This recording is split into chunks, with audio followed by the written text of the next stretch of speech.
For decades, Israel and Iran have been locked in a deadly shadow war. Overseas now, attacks by Israel on Iran are expanding. Tonight, Israel's Iron Dome defense system intercepted a new volley of attacks from Iran. Israel's war with Iran, once scripted in the shadows by Mossad and unleashed in the skies.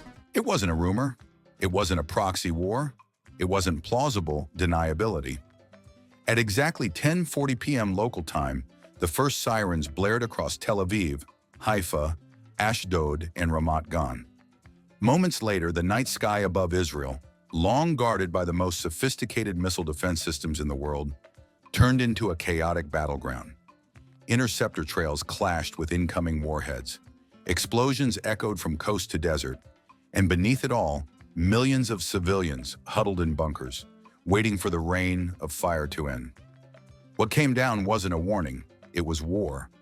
Over 200 projectiles, including more than 120 ballistic missiles and over 70 armed drones, were launched in a coordinated formation from Iranian territory in the Caspian Sea, targeting some of Israel's most critical military and civilian infrastructure.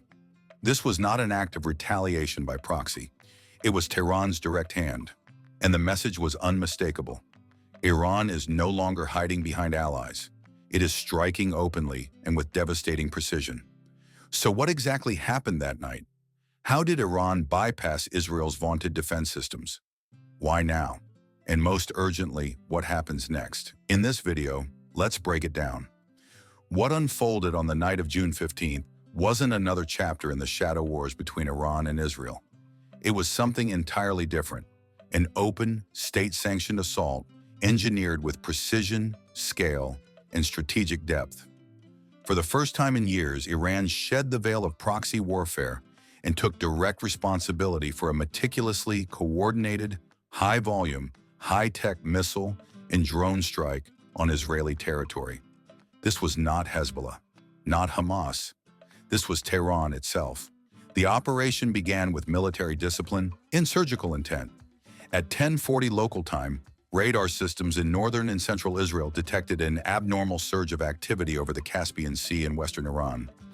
Within seconds, more than 120 ballistic missiles and around 70 kamikaze and surveillance drones were confirmed launched, not as isolated attacks, but in layered waves designed to exploit weaknesses in Israel's air defense infrastructure.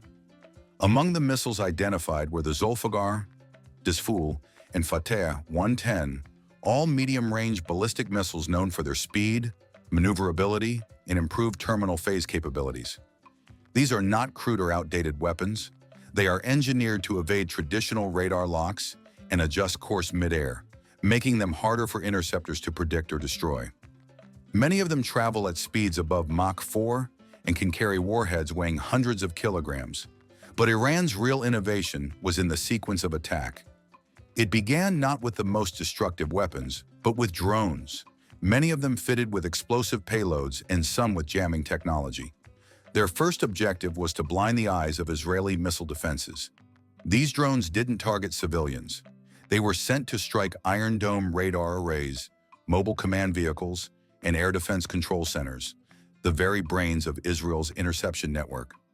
Once parts of the system were overloaded, distracted, or even temporarily disabled, the ballistic missiles followed, launched in rapid volleys spaced by only seconds. Unlike conventional bombardments, which can be tracked and responded to in order, this strike came as a dense, overlapping assault, making it impossible for Israel's defense systems to intercept every threat. The result was devastating. In Tel Aviv, 2 missiles bypassed interception and slammed into residential areas. Firefighters responded to blazes in high-rise buildings, while emergency medics treated civilians for shock, lacerations, and burns. The psychological impact was immediate, as this was the first time in years that the commercial and political heart of Israel felt truly vulnerable. In Haifa, Iran struck where it hurts, the main naval base, which houses Israel's most advanced submarines and corvettes. A missile hit the port's fuel storage facility, setting off a massive fireball that lit up the coastline. For hours, thick smoke blanketed parts of the city. The strategic nature of the target raised concerns. Questions raised about whether this was an attempt to cripple Israel's naval deterrent. At Ramat David Air Base, one of Israel's key operational bases for regional airstrikes, 3 separate impacts were recorded. Runways were cratered, logistics warehouses burned, hangars housing aircraft were reportedly damaged. According to early Israeli military assessments, this was one of the most damaging attacks on an active Israeli airbase in modern history. Beyond the military infrastructure, civilians bore the cost. In Ashdod, Netivot, and Beersheba, power substations were struck, causing widespread blackouts. In Beersheba, one of the missiles landed near a major hospital, causing partial structural damage and panic among patients and staff. Iran claims it was targeting a nearby military intelligence node, raising concerns about the use of dual-purpose facilities in densely populated zones. Before we continue, here's a reminder to like and share the video and subscribe to our channel for more videos on current affairs in the changing world order. Let's continue now. By the time the attack ended, roughly 2 hours after it began, Israel had suffered 14 civilian deaths, over 150 injuries, and extensive damage to its strategic infrastructure. But beyond the physical toll was a deeper, more profound realization that Iran had pulled off a coordinated, high-precision assault on Israel itself and got through. Iran had failed Israeli systems and made Israel feel vulnerable. For years, Israel's missile defense network has been praised as the most sophisticated in the world. The Iron Dome, known for its uncanny ability to intercept short-range rockets from Gaza, had achieved success rates of 90% or more. But Iron Dome was never meant to face hundreds of simultaneous threats, especially not ones involving mid-trajectory maneuvers, hypersonic speeds, or drone-initiated electronic warfare. On June 15th, that reality came crashing down.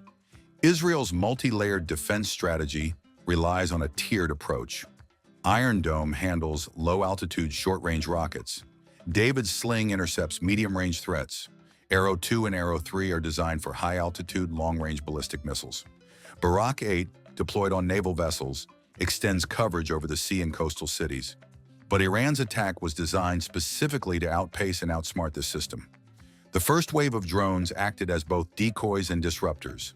Their low-flying paths made them difficult to detect early, and many were equipped with basic jamming devices targeting Israeli radar and communication frequencies. These drones attacked Iron Dome batteries directly, with several being reported disabled for critical minutes, time enough for Iran's ballistic missiles to follow. Then came the hypersonic-capable projectiles, the Hajj Qassam and Qassam Bashir missiles. These are advanced, highly maneuverable systems that can reach speeds over Mach 5 and adjust their flight path in the final seconds before impact. Designed to bypass radar locks and exploit weak interception zones, these weapons tested Israel's capabilities to their breaking point. Multiple defense specialists confirmed that some Israeli air defense batteries began to prioritize high-value targets because the sheer number of incoming threats exceeded their engagement capacity. As one senior IDF official said, "We were forced to make split-second choices about which city to protect. We couldn't defend everything at once." And so, selective defense failures occurred. Systems like Iron Dome simply didn't have enough interceptors to deal with hundreds of simultaneous threats across several cities. Drones distracted and degraded the systems. Ballistic missiles then exploited the confusion. Critically, many Israeli defense systems rely on shared data networks. When these networks become overloaded or disrupted, either by physical drone strikes or jamming, the system's efficiency drops. Response times lag. Targets can be misidentified. And with Iran deliberately aiming at radar and command units, the result was a temporary paralysis in some sectors of Israel's air defense net. This wasn't just a tactical failure, it was a strategic breach. It showed that even the world's best missile shield has cracks, and those cracks can be widened with enough coordination, deception, and technological evolution. For Iran, this wasn't just revenge. This was doctrine. Iran didn't just respond with emotion, it responded with years of studied warfare, a blueprint that analysts now believe reflects a deliberate, strategic evolution. The targets weren't random. They were critical links in Israel's operational chain: air bases, command hubs, radar stations, fuel depots. And Iran's choice to strike openly, not through proxies, reflects a new threshold. For decades, Tehran operated in the shadows through Hezbollah, Hashd al-Shaabi, Houthi rebels, and others. But this time, it raised its flag over the battlefield. And that changes everything, because now Israel and the world must confront a question no one wants to ask. What happens if this isn't the end, but only the beginning? Within hours, Israeli Prime Minister Netanyahu convened the National Security Council in a midnight war cabinet. In a 2 a.m. televised address, he declared the attack an unprovoked act of war and promised retaliation. And according to intelligence leaks, Israel had been in direct talks with the United States, evaluating its next move. This has resulted in the United States hitting Iran's nuclear facilities, officially entering war. Now, this war is destined to spread, and signs are already appearing. Hezbollah has placed all its units on high alert. Pro-Iranian militias in Iraq and Syria have begun massing forces. The Houthis in Yemen issued a chilling statement. They are ready to open a Red Sea front if Iran is attacked again. Even Saudi Arabia and the UAE, traditionally aligned with Western powers, are calling for de-escalation as domestic opposition grows furious at Arab silence when Tehran was struck. Meanwhile, Russia and China have called for an emergency session at the UN Security Council, with Moscow warning that if Iran's leadership is assassinated or regime change is attempted, Pandora's box will be opened. You see, it appears that the world just crossed a line. This is no longer about sanctions, UN resolutions, or covert assassinations. This is open war. Israel's assault on Tehran's nuclear and military elite days ago, including the targeted killing of senior IRGC commanders and nuclear scientists, has changed the battlefield. And Iran's missile barrage on Tel Aviv and Haifa has proven one thing. The Middle East is no longer a place where one power can strike without reply. The death toll from the past week has become a chilling statistic. But the emotional toll, the psychological breach, the strategic reset, those are harder to measure. And yet the bigger question looms. If this is what a 2-hour assault looks like, what happens when the gloves come fully off? What do you think?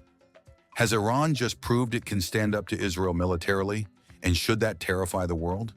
Can Israel strike back without igniting a regional wildfire that drags in every major power? Share your thoughts in the comment section on who really wants this war to drag on. Do you want to watch more videos like this one? If yes, subscribe to our channel and press the bell icon to get more videos on the latest news and updates about politics and global events. Thanks for watching, and until the next video, stay tuned.